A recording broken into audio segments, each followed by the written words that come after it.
London, 2004. It had been 7 years since the tragic night in Paris. The world had moved on, or at least pretended to. But deep inside Kensington Palace, hidden behind an old mahogany desk, a royal archivist found something that would change everything people thought they knew about Princess Diana. A faded blue envelope, addressed in Diana's unmistakable handwriting, to be opened only if the truth ever needs to be known. Inside was a letter written in August 1997, just weeks before her death. It wasn't a diary entry, it wasn't a speech draft, it was a confession. The letter spoke of fear, love, and a secret that could shake the foundation of the royal family. What did Diana know? Who was she writing to? And why did she choose to hide it instead of revealing it herself? Tonight we're uncovering the story behind the hidden letter, the one that Diana never wanted the world to see, but which might explain everything about her final days. Stay till the end, because what you're about to hear has never been told this way before. Subscribe for more untold royal stories. The archivist's hands trembled as she unfolded the thin cream-colored paper. The handwriting was elegant but rushed, almost as if Diana had written it in fear. The date on top read August 11th, 1997, just 20 days before the crash in Paris. It began simply, "If you are reading this, something has gone terribly wrong." Diana wrote about being watched, about cars following her late at night, about phones that suddenly went silent when she picked them up. She spoke of a dark plan, a car accident that would never look like murder. Those words sent chills down the archivist's spine. She took the letter to her supervisor, a man named Charles Whitley, who immediately told her to forget it ever existed. But curiosity is a dangerous thing. That night, when everyone had gone home, she scanned the letter, saving it under a coded name, Project Aurora. Within hours, strange things started happening. The palace server shut down unexpectedly. 2 men in dark suits arrived the next morning, asking to inspect the archives. Whitley was gone. His office was empty. Not even his nameplate remained. Meanwhile, the letter's digital copy had already reached someone else, a journalist named Eleanor Finch. Known for her relentless pursuit of truth, Eleanor had once interviewed Diana in 1995. When she opened the file, her hands went cold. It was Diana's voice on paper, terrified, desperate, certain something would happen. The letter mentioned specific names, high-ranking officials, a Sir R.F. who gave orders, and something called Operation Chariot. Eleanor's instincts screamed that this was bigger than any royal scandal ever known. She contacted a trusted friend inside MI5, who warned her, "If you have that letter, you're already being watched." "Don't go home tonight," Eleanor didn't listen. She went back to her London flat, turned on her recorder, and began narrating everything she had learned. "This letter," she said, "is not just a warning. It's evidence." At 3:12 a.m., neighbors heard the sound of glass shattering. By sunrise, Eleanor Finch was gone, vanished without a trace. The only thing left behind was her voice recorder, still running, capturing the faint echo of her last words. "They found me." The letter disappeared again after that, sealed away, denied by the palace, erased from public record. But secrets, no matter how deeply buried, have a way of surfacing. And this one was about to resurface in the most unexpected way. Do you believe Diana knew she was being hunted? Or was it all paranoia before tragedy struck? Comment your thoughts below and subscribe so you don't miss part 2. The woman who knew too much. 3 nights after Alex Carter's death, Isabelle Laurent checked into a small hostel under a false name. She hadn't slept in 2 days. Every sound outside her door made her heart race. Her only protection was a single USB drive containing the letter, the hospital records, and a short video file she hadn't dared to open. When she finally played it, the image flickered. A frail man appeared on the screen, oxygen tubes in his nose, his voice trembling. "My name is Dr. Jean-Marc Martineau. I was there the night Princess Diana died. And I must tell the truth. Before I die," Isabelle froze. This was the confession, the one the world had only heard rumors about. Dr. Martineau spoke in broken sentences, coughing between words. He said the car crash wasn't what killed Diana, that she had survived the impact. He described how hospital staff were paid to delay treatment, to mislabel her blood type, to wait until her heart gave out.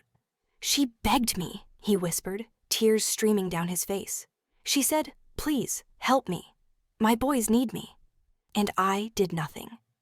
At the end of the video, he leaned closer to the camera. "This recording must reach the world. Find Isabelle Laurent. Her father knew. He kept my confession safe. Don't let them bury this again." Isabelle's hands trembled. Her father had known this doctor. He'd been the translator that night at the hospital. That's why he'd hidden the letter. That's why he'd lived in silence for years.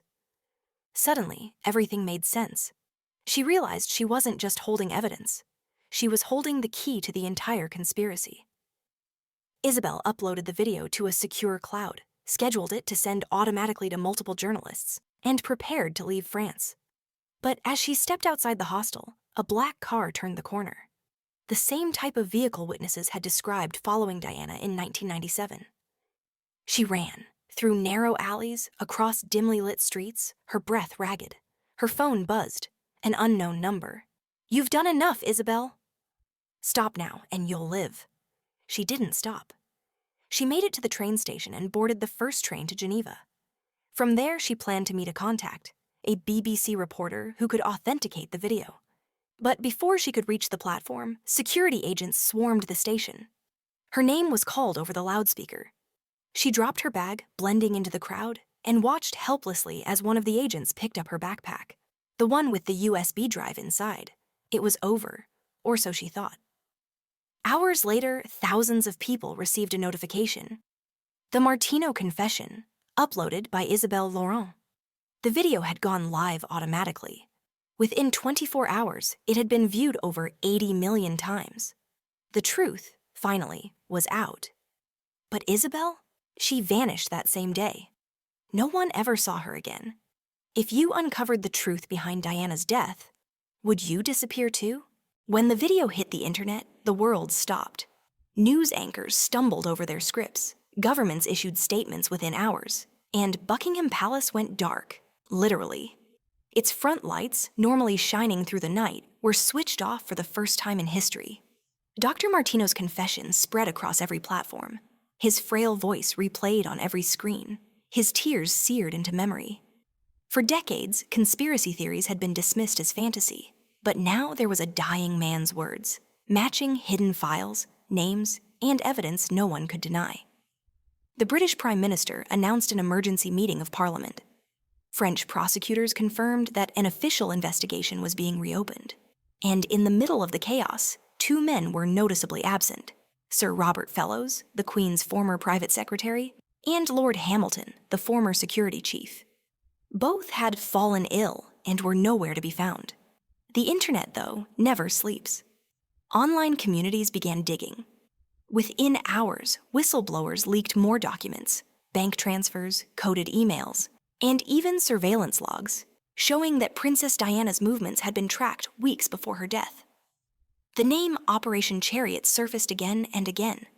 Then came the moment that changed everything. At 6 p.m. London time, King William V appeared on national television. His face was pale, his voice calm but heavy. Behind him hung a single portrait, his mother's, smiling. "For 27 years," he began, "we were told that my mother's death was a tragic accident, that every effort was made to save her. But now, the truth is before us all.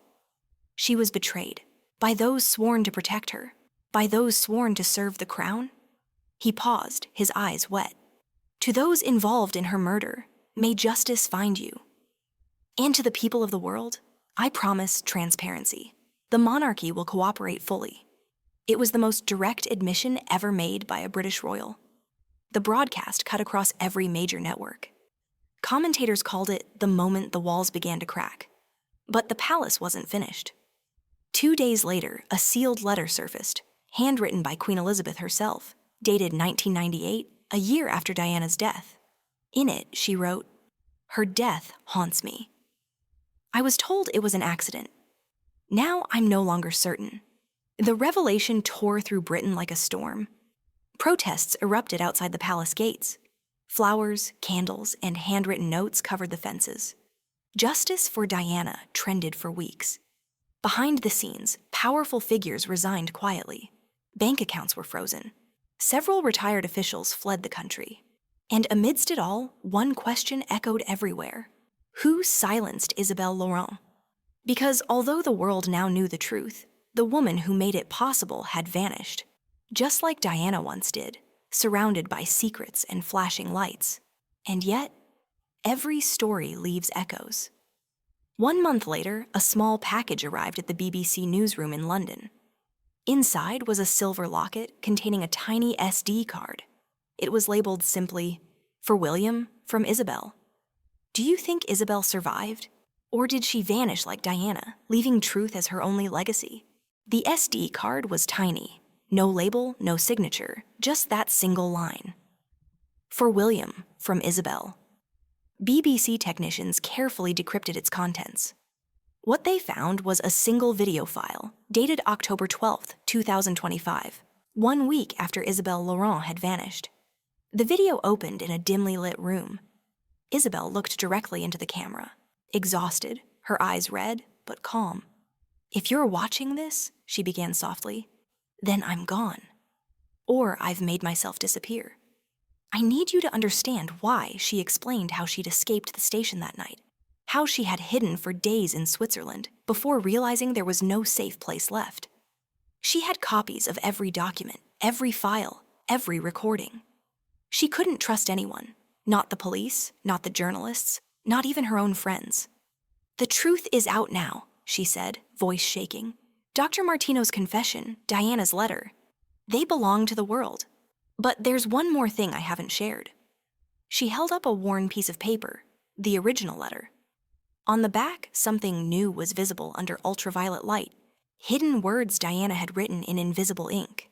"If they succeed, tell my sons to live free. Tell them I forgive those who can't forgive themselves." Tears rolled down Isabel's cheeks as she whispered, "She forgave them. All of them. Even the men who killed her." Then the video cut to static. When King William V received the SD card, he didn't release it to the public immediately. But a month later, during a memorial at Kensington Palace, he quoted those hidden words for the first time. "My mother's final message," he said, "was not about revenge. It was about forgiveness. And maybe that's how truth truly wins." The crowd fell silent. For the first time, the story of Diana, the woman who lived, loved, and died defying power, finally found peace. The truth can be buried for years, but it never dies. Comment if you believe Diana's forgiveness changed everything. Subscribe for more stories that reveal the secrets power tried to hide.